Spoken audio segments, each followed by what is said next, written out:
Assalamualaikum warahmatullahi wabarakatuh. Selamat pagi. Di sini saya akan melanjutkan materi tentang integral and curvilinear coordinates di dua bagian yang terakhir, yaitu tentang line integral dan surface integral of a vector field. Jadi di sini seperti yang saya jelaskan sebelumnya, di sini akan saya ulang sedikit penjelasan mengenai line integral of a vector field. Jadi di sini penulisannya untuk line integral secara umum penulisannya seperti berikut. Sebentar, saya ganti warnanya. Saya pakai merah. Oke. Biasanya sering dituliskan seperti berikut, yaitu integral, kemudian ada C-nya, kemudian UDR, seperti ini. Jadi di sini vektor field-nya kita integral, kemudian ada cara penulisan lain, yaitu integral, ada lingkarannya, yang di sini menunjukkan bahwa proses integralnya di sini itu closed curve. Jadi di sini kalau kita bayangkan gambar kurvanya kan yang umum kan kita sering tahu mungkin kurvanya bagaimana, begini gitu misalkan ya. Nah ini tuh dia open curve, jadi dia ujungnya terbuka. Tapi kalau closed curve ujung itu ketemu ujung, jadi akan membentuk suatu luasan tertentu yang kemudian nanti akan dihitung line integralnya seperti itu. Nah ini disimbolkan ada lingkarannya seperti ini. Nah yang dimaksud dengan line integral di sini adalah ketika garis ini akan membentuk, kan sebenarnya terbagi atas titik-titik begitu ya. Jadi tiap titik ini akan membentuk garis ke suatu sumbu tertentu dan nanti itu ketika itu kita jumlahkan maka akan menjadi hasil integralnya. Sama seperti yang waktu integral biasa seperti ini ya. Kalau misalkan kita mau mencari hasil integralnya, sebenarnya kan dicari aja hasil fungsinya, kemudian dijumlahkan semuanya, yaitu yang merupakan luasan area di bawah kurva ini. Nah, ini kan jadi hasil integralnya. Seperti itu. Nah, kemudian kita lanjut ke bawah. Nah, ini kalau dikerjakan secara langsung kadang susah, sehingga harus dikenalkan menjadi variabel yang lain. Misalkan di sini R-nya itu merupakan fungsi T, sehingga berlaku dr sama dengan dr per dt kali dt. Untuk U-nya sendiri, yaitu yang ini ya, yang bagian U dalam kurung RT seperti ini, kemudian DR-nya kita ganti DR per dt kalikan dt. Nah, kan jadi seperti ini. Kemudian di sini batasnya juga ngikutin ya, karena awalnya tadi kan kalau masih R itu berarti ikut batas dari R-nya begitu ya untuk integralnya. Tetapi karena di sini sudah jadi dt nih yang di belakang, maka batasnya akan mengikuti menjadi T0 sampai T final. Seperti itu. Mungkin akan lebih jelas kita akan langsung masuk ke contoh. Di sini contohnya adalah kita diminta untuk menghitung integral garis atau line integral dari suatu vektor, yaitu vektornya R sama dengan XY plus YJ. Vektor ini yang pada koordinat XY dari titik 0,0 ke titik 1,1. Nah, di sini akan dijabarkan menjadi dua cara, yaitu yang pertama caranya ini dibedakan berdasarkan jalurnya gitu ya. Yang pertama itu jalur yang dia patah-patah, jadi dia itu sumbu X dulu baru ke sumbu Y, atau yang langsung nanti kalau yang kedua. Kita akan lihat yang pertama terlebih dahulu. Yang pertama di sini dari titik 0,0 kan pengennya ke 1,1. Itu dia pakai dua step, yaitu step pertama itu ke sumbu X-nya dulu. Jadi di sini dari 0,0 ke 1,0, kemudian setelah sumbu X naik ke sumbu Y-nya. Sumbu Y-nya ke 1,1. Jadi di sini ada dua step. Ketika kita mengerjakan seperti ini, maka kita nanti akan membutuhkan DR-nya yang di bagian atas ini.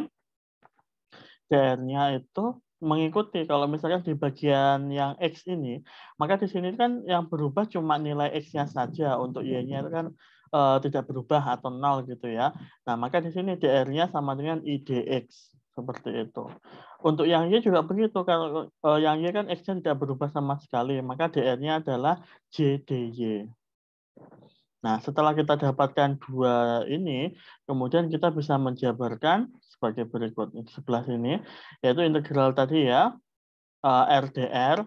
R-nya kita ganti dari ini, vektor field-nya, yaitu XI plus YJ. Kemudian dikalikan dengan, nah ini kita bagi dua di sini. Jadi proses ini dibagi dua untuk yang X sendiri, untuk yang Y sendiri. Untuk yang X berarti dia SI plus YJ I dx. Kan ngikuti ini kan, DR-nya kita ganti I dx, kemudian plus integral XI plus YJ. Nah sekarang DR-nya ganti J JDY. Nah, ini diganti JDY. Nah, kemudian hal yang perlu diperhatikan masalah batas tadi. Untuk ketika yang ini, karena di sini kan kita cuma melihat X ya, berarti batasnya pun mengikuti X. X dari 0 sampai 1, berarti di sini 0 sampai 1. Kemudian untuk Y-nya, Y-nya pun juga sama ketika lihat Y, berarti dari 0 sampai 1. Nih, 0 sampai 1. Nah, kalau ini kita selesaikan, ini kan perkalian dot ya di sini. Maka yang ini tinggal yang I aja sisanya, yaitu tinggal X dx 0 sampai 1, integral 0 sampai 1 X dx plus integral 0 sampai 1 Y dy. Karena kan yang ini tinggal Y-nya doang yang ada hasilnya. Yang ini I-nya saja yang ada hasilnya. Kemudian kita integral X, kita integral terhadap dx, yaitu setengah X kuadrat, batasnya 0 sampai 1. Yang ini setengah Y kuadrat, batasnya 0 sampai 1. Kita masukkan batasnya seperti ini ya, maka akan dapat setengah plus setengah sama dengan 1. Ini adalah cara pertama, yaitu menggunakan step by step tadi ya, yang X sendiri, yang Y sendiri. Nah, sekarang cara yang kedua. Nah, cara yang kedua ini agak rumit karena ada beberapa proses yang harus kita lewati. Yang pertama adalah kan ini pengennya langsung nih dari 0,0 ke 1,1 seret ke sini kan. Nah, kita harus membuat persamaannya terlebih dahulu. Persamaannya adalah, nah ini kan ini yang mungkin biasanya itu agak ribet ya. Persamaannya itu persamaan R-nya, R ya di sini ya. Kita harus membuat persamaan R yang ujungnya itu ada variabel T-nya nanti. Nah, di sini kita lihat persamaan garisnya. Ini kan dia dari 0,0 sampai 1,1. Kita bisa aja sih pakai yang rumus Y min Y1, M, X min X1. Ini pakai ya cara yang SMP atau SMA dulu, bisa pakai ini. Atau kita bisa langsung aja tebak, oh kalau di sini 1,1 otomatis setiap titik yang ada di garis ini itu akan untuk XY-nya pasangannya itu akan selalu sama. Nah, karena selalu sama maka kita bisa nulis I plus J yang artinya di sini perbandingan I sama J itu akan selalu sama dikalikan T. T di sini adalah step yang ada di sini. Ini dan akan selalu nanti cuma T doang dan nanti batasnya itu 0 sampai 1 seperti itu. Setelah kita dapat persamaan ini, maka kita turunkan, kita cari DR, yaitu diturunkan terhadap T, kan? Ini tinggal habis gitu ya, jadi 1, jadi hasilnya I plus J dt. Nah, setelah itu baru kita masukkan ke rumusnya, yaitu integral LDR. R-nya, nah ini persamaannya ganti ini ya sekarang, yaitu I plus J dikalikan T, bukan ini lagi, tapi ganti yang ini. Kemudian DR-nya, yaitu I plus J kalikan dt. Nah, di sini tinggal kita operasikan. Tapi karena batasnya ini sudah ganti dt, maka batasnya di sini jadi 0 sampai 1. Seperti tadi ya yang saya bilang, batasnya selalu 0 sampai 1 di sini. Nah, ini kita kalikan perkalian dot, berarti yang muncul cuma I kali I sama J kali J yang ada hasilnya. Yaitu 1 kali 1, I kali I 1, J kali J 1. 1 plus 1, 2. Nah, T-nya tetap, terus belakang ada dt. Nah, tinggal diintegral ini. Integral 2t dt, hasilnya adalah 2-nya bisa keluar, yang integral t dt jadi setengah t kuadrat, batasnya 0 sampai 1. 2 sama 2 disederhanakan, tinggal t kuadrat, kita masukkan batasnya, yaitu 1 dan 0. Hasilnya adalah 1. Nah, baik yang menggunakan 2 step atau yang menggunakan 1 step itu hasilnya akan selalu sama. Hanya saja kalau untuk yang 2 step ini akan lebih sebenarnya bisa lebih hati-hati ya karena kita nggak perlu mengubah vektor field-nya, tetapi prosesnya akan lebih panjang. Kalau untuk yang langsung kita harus cari dulu nih persamaan penggantinya yang ada hubungannya sama T, cari DR baru masuk ke rumus. Nah, bedanya hanya di situ. Nanti hasil endingnya akan sama saja. Nah, ini contoh yang kemarin ya, pakai titik 1,2, hasilnya pun sama ternyata di belakang. Oke. Saya akan lanjut ke surface integral. Nah, ini bedanya. Kalau misalkan tadi line integral, berarti masih berupa garis, kemudian dicari apa namanya, luas di bawah garis tadi ya, kalau yang closed curve. Nah, kalau yang surface berarti yang bentuknya berupa luasan. Nah, maka yang dicari itu sebenarnya volume gitu ya. Nah, penulisannya sebagai berikut. Jadi sama seperti tadi ya, ada yang open, ada yang close. Kalau close ada lingkarannya, yang artinya dia membentuk suatu volume di situ. Langsung kita masuk ke contoh ya, mungkin akan lebih jelas. Oke, contohnya adalah kita diminta untuk menghitung surface integral dari suatu vektor fieldnya, yaitu XY plus YJ plus ZK, ya 3 dimensi ya, beda sama yang tadi 2 dimensi, terhadap sebuah kotak kubus gitu ya, yang dia itu terpusat pada titik origin. Jadi di sini kubusnya itu titik origin itu pas di tengah-tengahnya si kubus. Jadi kalau ke atas setengah, ke bawah setengah, kalau kanan setengah, kiri setengah, depan setengah, belakang setengah. Jadi dia itu titik pusatnya originnya itu pas di tengah-tengahnya kubus begitu.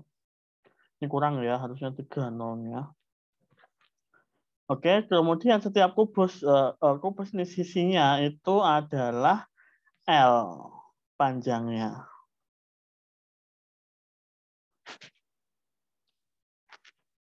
Oke, nah kita anggap di sini untuk yang seperti ini kita bisa menghitungnya itu karena kan surface-nya itu ada 6. Nah, di sini kita langsung bisa aja menghitung satu surface kemudian nanti dikali 6 gitu. Oke. Saya akan coba kita pakai surface yang depan ini ya. Di sini contohnya kita anggap namanya itu S1 atau surface 1 begitu. Surface 1 di sini berarti yang dia mengarah ke sumbu X gitu ya. Yang searah sumbu X dan dia itu ukurannya itu ada Y dan Z. Nah, hal ini cukup penting karena nanti ini akan menentukan bagaimana proses perhitungannya. Oke, kita lihat ini adalah luas permukaannya, luas permukaan S1-nya. Nah, ini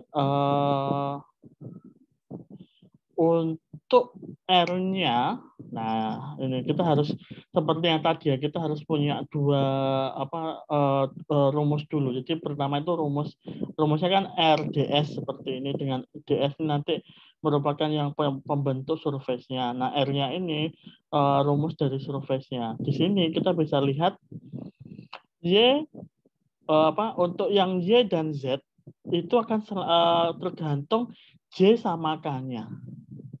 Seperti ini. Tetapi kalau untuk X, nah ini agak berbeda. Untuk X dia,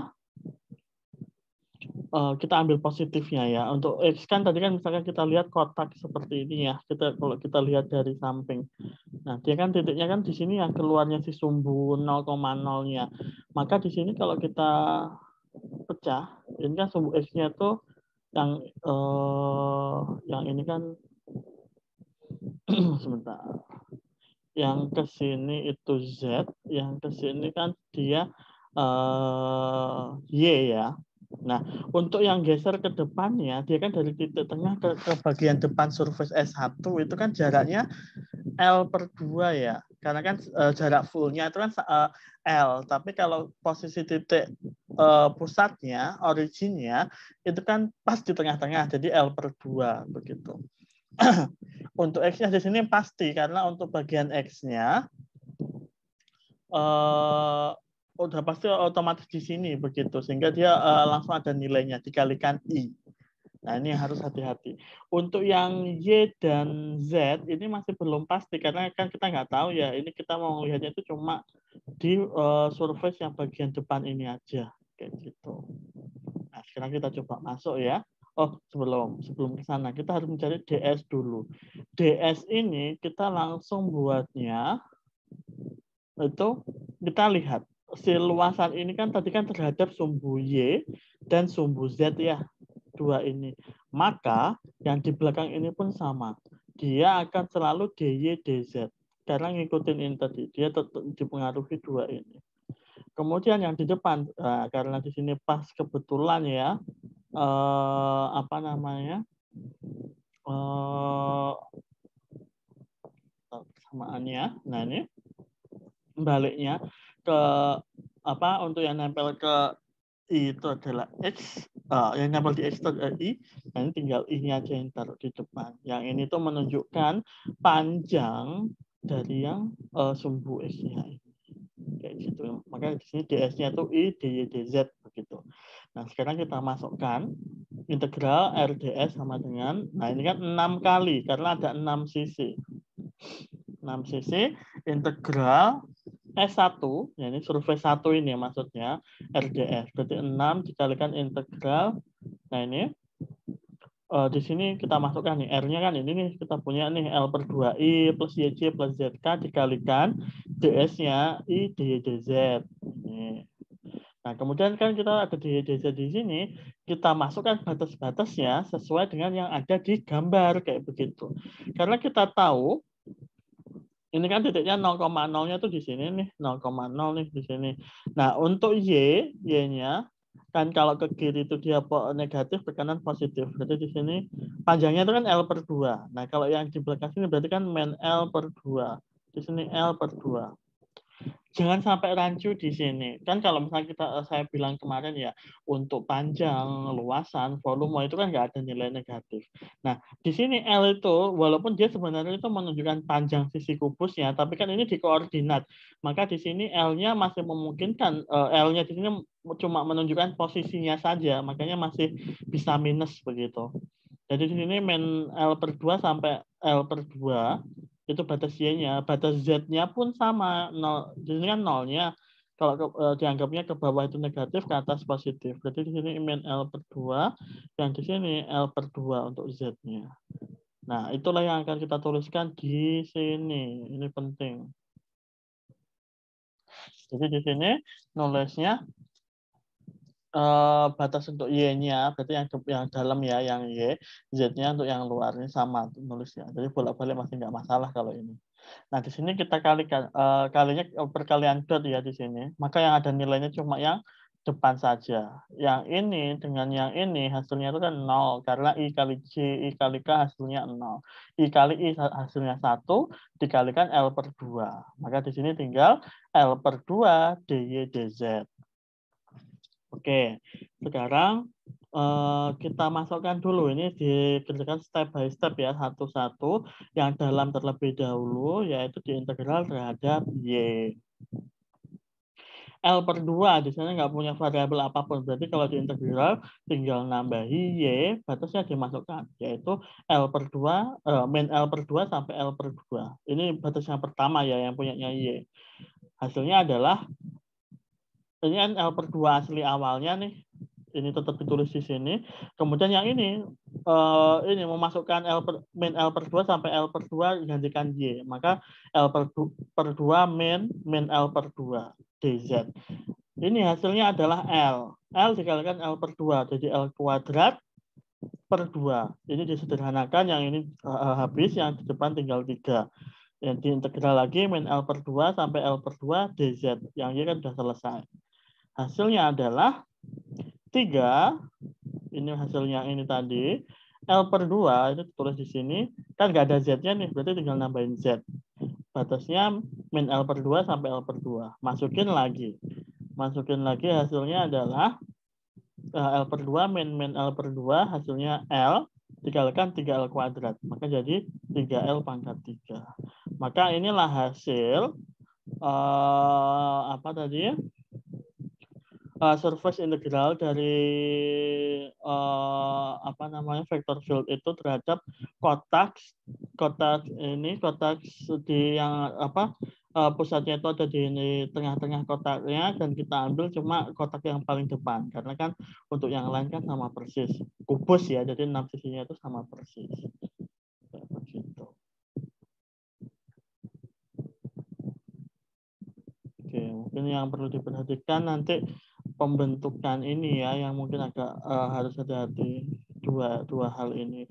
Yang pertama mungkin ini dulu, pembentukan R-nya. Kan tadi awalnya itu kan XI plus YJ plus ZK. Nah, di sini karena kita ngambil bagian yang depan ini, yang otomatis itu mewakili Y dan Z, dan dia yang ke arah sumbu X, maka yang ke arah sumbu X itu yang langsung digantikan dengan angka tertentu karena udah tahu sisinya itu L per 2 itu tadi.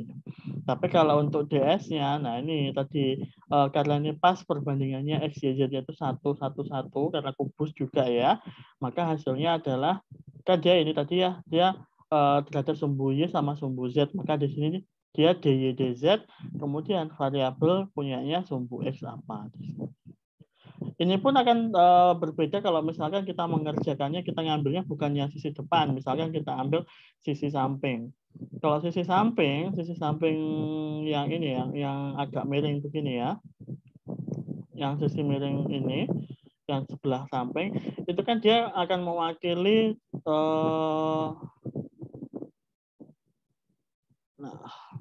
ini sumbu Z sama sumbu X. Maka nanti DS-nya itu kan ini berarti kan ke arah sumbu Y ya, ke arah sumbu Y. Kalau ke arah sumbu Y, maka dia di sini J, DX, DZ. Terus R-nya, nah R-nya berarti ini sumbu X sama sumbu Z, ini harus ada parameternya, tetap jadi parameter ya. Z begini ya. Nah, sumbu Y-nya gimana kan cara sumbu Y ini? Karena tadi kan sama ya kubus, berarti di sini yang L per 2J kayak gitu. Nanti ini kalau dikerjakan dengan cara yang sama seperti ini, hasilnya pun juga akan sama, yaitu 3L pangkat 3. Nah, bisa dicoba. Oke, sekian untuk materi integration and curvilinear coordinates. Nanti akan dilanjutkan ke materi teorema fundamental teorem. Oke, terima kasih.